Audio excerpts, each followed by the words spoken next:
Bismillahirrahmanirrahim. Assalamualaikum warahmatullahi wabarakatuh. Waalaikumsalam warahmatullahi wabarakatuh. Saya Juleha Angelina, CGP Angkatan 11. Di sini saya akan menyelesaikan tugas saya, demonstrasi kontekstual modul 3.1 yang akan mewawancarai kepala satuan. Di sini saya bersama Bapak Kepala Sekolah SDN 002 Bengkong. Bapak, bagaimana kabarnya? Alhamdulillah baik. Alhamdulillah. Sudah sarapan, Pak? Alhamdulillah sudah sampai dari rumah. Bapak, mohon maaf mengganggu waktunya. Ya. Di sini ada beberapa hal yang akan saya tanyakan ke Bapak mengenai kepemimpinan, Pak, yaitu pengambilan keputusan. Soal yang pertama, Pak, selama ini bagaimana Bapak dapat mengidentifikasi kasus-kasus yang merupakan dilema etika atau bujukan moral, Pak? Ya. Terima kasih pertanyaannya. Untuk kebijakan yang seperti ini, kita memang melibatkan semua unsur, mulai dari unsur-unsur guru senior, guru junior, petugas-petugas memang yang di SK-kan. Bahkan kita juga mengambil info ini dari luar jika memang diperlukan, semisal dari orang tua murid, dari masyarakat sekitar, dari info-info yang kita himpun baru bisa kita buat kebijakan dan untuk dilaksanakan. Jadi intinya dari semua stakeholder yang terlibat, ya, Pak, Stakeholder sekolah, stakeholder satuan. ya? Baik, Pak. Untuk pertanyaan nomor 2, Pak, selama ini bagaimana Bapak menjalankan pengambilan keputusan di sekolah Bapak ini, terutama untuk kasus-kasus di mana ada dua kasus kepentingan yang sama, Pak, sama benar atau sama-sama mengandung nilai kebajikan, Pak? Kalau kita ketemu persoalan yang seperti ini, kita kembali pada rujukan yang memang dapat dipercaya, yaitu tuntunan Nabi kita. Nabi kita katakan, jika ketemu dua maslahat, maka pilihlah maslahat yang terbesar untuk diambil dan tinggalkan maslahat yang lebih kecil. Dan sebaliknya, jika kita ketemu dengan mudarat, dengan keburukan, dengan hal yang negatif, maka kita pilihlah mudarat yang terkecil, lalu kita tinggalkan mudarat yang besar. Nah, dengan berpedoman pada itu, maka kita membuat keputusan. Baik, Pak. Jadi intinya, Pak, dari semua persoalan tidak lepas kita dari tuntunan Nabi kita, ya, Pak, ya? Sudah pasti, karena itu tuntunan yang paling benar. Contoh yang paling benar, ya, Pak. Baik, Pak, untuk pertanyaan yang ketiga, langkah-langkah atau prosedur seperti apa yang biasa Bapak lakukan selama ini, Pak, dalam pengambilan keputusan? Prosedur pertama, kita ada tim. Tergantung persoalannya apa. Kalau persoalannya berkisar masalah kepentingan secara umum, yaitu kita langsung ambil alih dari kebijakan pimpinan. Tapi kalau masalahnya perpat, seperti misalnya bullying, itu ada tim bullying. Kalau masalah-masalah kesehatan, ada tim kesehatan. Jadi tergantung persoalannya apa, maka kita tangani sesuai dengan tim yang tersedia. Jadi tergantung persoalannya, ya, Pak, ya? Iya. Intinya di sekolah sudah menyiapkan semua tim-tim yang Sudah ada tim yang siap untuk bertindak. Baik, Pak, terima kasih. Soal yang keempat, hal-hal apa saja yang selama ini Bapak anggap efektif dalam pengambilan keputusan pada kasus-kasus dilema etika, Pak? Yang lebih efektif, kita kembali kepada ajaran agama. Itu diyakini benar bahwa tidak ada pilihan yang lebih baik untuk satu dilema moral atau dilema sosial. Kita kembali pada tuntunan agama, karena di sana cukup jelas apa persoalan, bagaimana jalan keluarnya, apa akibatnya, dijelaskan semua. Kita tinggal memilih. Jadi jangan kita mencari pedoman-pedoman yang lain. Seperti itu. Seperti itu, ya, Pak, ya? Baik, Pak, untuk soal selanjutnya, hal-hal apa saja yang selama ini merupakan tantangan, Pak, dalam pengambilan keputusan pada kasus-kasus dilema etika? Tantangan tentu perkembangan zaman. Jika di masa-masa lampau tidak terlalu banyak hal-hal yang menjadi penghalang. di zaman sekarang ini, di zaman serba informasi terbuka, terkadang untuk membuat satu keputusan itu kita harus memperhatikan lingkungan, pengaruh lingkungan yang dalam keadaan serba maju ini. Salah satu kadang-kadang keputusan yang kita buat ini diketahui oleh satu golongan lalu disorot seperti itu. Informasi yang terbuka ini yang membuat kita kadang-kadang serba salah. Jadi kita harus tetap berhati-hati. Tetap waspada ya Pak ya. Waspada. Baik Pak, untuk pertanyaan selanjutnya, apakah Bapak memiliki sebuah tata kala atau jadwal tertentu dalam sebuah penyelesaian kasus dilema etika? Apakah Bapak langsung menyelesaikan di tempat atau memiliki sebuah jadwal untuk menyelesaikannya?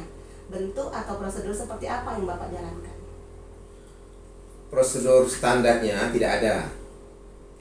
Tergantung kasusnya. Kalau ada kasus dilema moral tadi, dilema sosial, kita telusuri dari awal persoalan, dari awal permasalahan, kita petakan, lalu kita buat alternatif-alternatif, lalu baru kita mengambil keputusan untuk diselesaikan.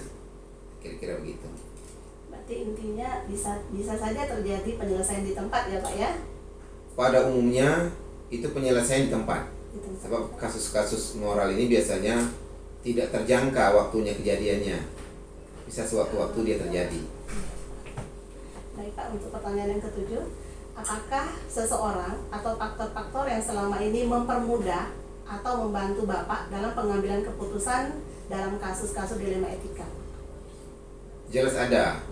Tidak mungkin ini diselesaikan sendiri oleh pimpinan sekolah. Biasanya kalau ada kejadian-kejadian atau masalah atau persoalan yang kita temukan, kita mencari dari salah satu dari guru kita atau tim kita yang mana yang paling sesuai dengan persoalan ini. Lalu kita minta beliau membantu memberikan informasi yang cukup, memberikan kemungkinan pilihan kebijakan, lalu kita memilih dari beberapa alternatif itu untuk ditindaklanjuti. Jadi tetap ada kolaborasi dengan tim ya Pak ya? Itu sudah pasti. Oke, Pak. Baik Pak, pertanyaan terakhir Pak. Dari semua hal yang telah Bapak sampaikan, pembelajaran apa yang dapat Bapak petik dari pengalaman Bapak mengambil keputusan dilema etika selama ini Pak? Pengalaman yang amat berkesan itu pelajaran bahwa kalau membuat keputusan apapun tidak boleh dalam keadaan yang pertama kondisi kita tidak stabil, kondisi emosi, kondisi kita sedang kurang fit. Jadi kalau ada keputusan-keputusan yang penting, pastikan kita dalam keadaan sadar yang baik, dalam keadaan tenang, dan harus disaksikan oleh orang-orang yang kita percaya agar keputusan ini benar-benar punya kekuatan. Seperti itu, pengalamannya seperti itu. Bapak, terima kasih banyak untuk wawancaranya hari ini. Jadi kesimpulan yang dapat saya tarik dari pembicaraan kita hari ini, yaitu seorang pemimpin itu yang pertama harus berdasarkan sunnah ya Pak ya, harus berdasarkan keputusan, harus berdasarkan tuntunan ya Pak ya, tuntunan Nabi kita Muhammad SAW ya Pak ya, yang merupakan contoh teladan yang baik buat kita. Dan selanjutnya ketika kita mengambil sebuah keputusan itu dalam keadaan yang stabil gitu ya Pak ya. Baik Bapak, terima kasih banyak sudah meluangkan waktunya. Terima kasih banyak untuk semuanya. Semoga sehat selalu. Jazakallah khairan. Terima kasih banyak ya Pak ya. Oke. Assalamualaikum warahmatullahi wabarakatuh. Waalaikumsalam warahmatullahi wabarakatuh. Saya Julihan Delina, CGP Angkatan 11.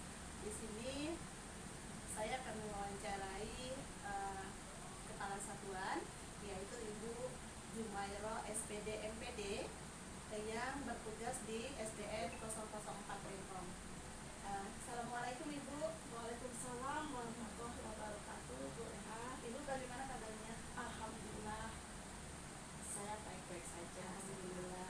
Ibu kelihatannya lebih tambah cantik ya. Ibu sebelumnya terima kasih sudah meluangkan waktunya untuk saya. Ibu, di sini saya akan mewawancara Ibu dalam hal pengambilan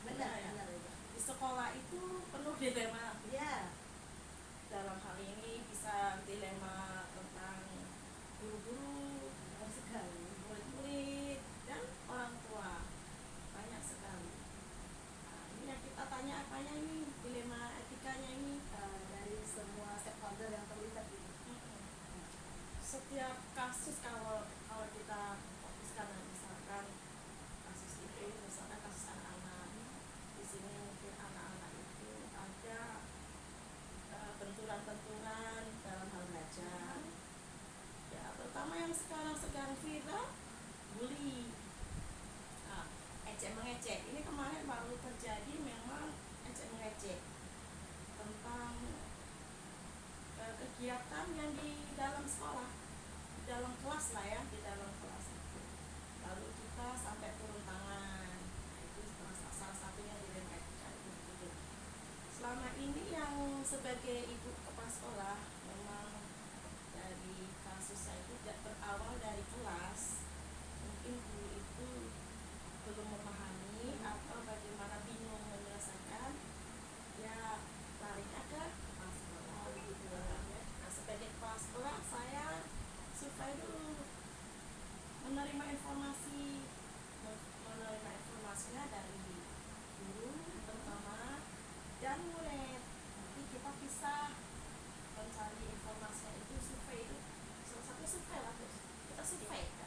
Berarti di sini Ibu dalam mengambil keputusan itu yang pertama Ibu mengumpulkan data seperti itu ya Ibu ya? Yang jelasnya itu data itu penting untuk mengambil keputusan. Seperti itu ya Ibu ya, luar biasa. Baik. Ibu, yang mau saya tanyakan, bagaimana Ibu dapat mengidentifikasi kasus-kasus yang merupakan dilema etika atau bujukan moral Ibu? Yang seperti kita lakukan pasti kita mengidentifikasinya itu tadi, kembali lagi ke survei. Data itulah kita identifikasi mana yang menunjukkan kebenaran, mana yang menunjukkan kesalahan. Disitulah kita bisa mengambil keputusan. Seperti itu ya Ibu ya. Baik. Ibu, selama ini bagaimana Ibu menjalankan pengambilan keputusan di sekolah yang Ibu pimpin sekarang ini, terutama untuk kasus-kasus yang ada dua kepentingan Ibu, terus yang sama-sama benar atau sama-sama mengandung nilai kebajikan? Itulah ditunjukkan kebijakan. Kita harus benar-benar bijak mengambil keputusan ini agar tidak membuat efek misalnya di situ jadi enak atau jadi jerah. Memang kita mengambil keputusan harus sebijak-bijaknya mungkin dari data itu tadi. Apa-apa memang mualannya pasti dengan data, kita bisa menjadi bijak. Seperti itu ya Ibu Ya. ya. Ibu, kemudian soal selanjutnya ya Ibu ya. Jadi langkah-langkah atau prosedur seperti apa yang biasa Ibu lakukan selama ini Ibu dalam pengambilan keputusan? Pertama saya pasti berkoordinasi bersama guru juga agar kita itu tidak salah. Kita ini kadang kan tempatnya manusia yang salah, katakanlah di saat kita kondisi belum fit atau sedang nggak stabil, kita perlu review atau baca-baca buku dulu atau meluangkan waktu dulu untuk mengambil keputusan itu. Langkah-langkah seperti itu. Jadi kita tidak serta-merta mau cepat diselesaikan, tapi kita butuh untuk analisa dulu. Analisa dulu. Baik, Ibu. Berarti yang pertama kalau saya tarik dari yang Ibu jawab tadi, kita stabilkan diri kita dulu ya Ibu ya. Betul. Kalau itu mengambil keputusan dalam kondisi yang tidak stabil, kita akan bisa menemukan suatu kesalahan. Begitu ya Ibu ya. Baik, Ibu. Kemudian selanjutnya Ibu, hal-hal langkah atau prosedur seperti apa yang biasa dilakukan selama ini? Saya budayakan selalu berkumpul. Misalkan lihat kasusnya dulu ya, kasus itu berat atau ringan. Tapi kita membudayakan bersama, kita musyawarah dengan guru. Di sini kita akan praktek mendukung agar kita itu setelah ada kasus ini kita bisa menjadikan histori ya, cerita kita. Kalau ada kasus ini berarti kan penanganannya sudah tertangani. Nah, kita dokumentasikan Seperti itu ya Ibu ya. Ibu, pertanyaan selanjutnya ini Bu, hal-hal apa saja yang selama ini Ibu anggap efektif dalam pengambilan keputusan pada kasus-kasus dilema etika? yang sangat efektif. Memang kasus itu tidak boleh berlarut sampai besok, kita segerakan mungkin. agar efektif kita itu ya lihat kasusnya juga, efektif itu bisa di satu itu, jangan ditunda-tunda masalah itu, kita selesaikan nanti lebih efektif. Kita itu kembali ke musyawarah efektif. Itu berarti menyelesaikannya langsung di hari itu juga. Ya juga ya. ya, jangan nunggu-nunggunya dipakai. Baik Ibu, pertanyaan selanjutnya, di sini hal-hal apa saja merupakan tantangan Ibu dalam pengambilan keputusan pada kasus-kasus dilema etika? Tantangannya memang kita akan menemui hal-hal kadang tidak diduga, berhubungan dengan katakanlah orang-orang yang keras itu. Saya tertantang itu, misalkan ini yang kita hadapi orang tua itu keras sekali, tidak mau mendengar. Nah itu saya tertantang.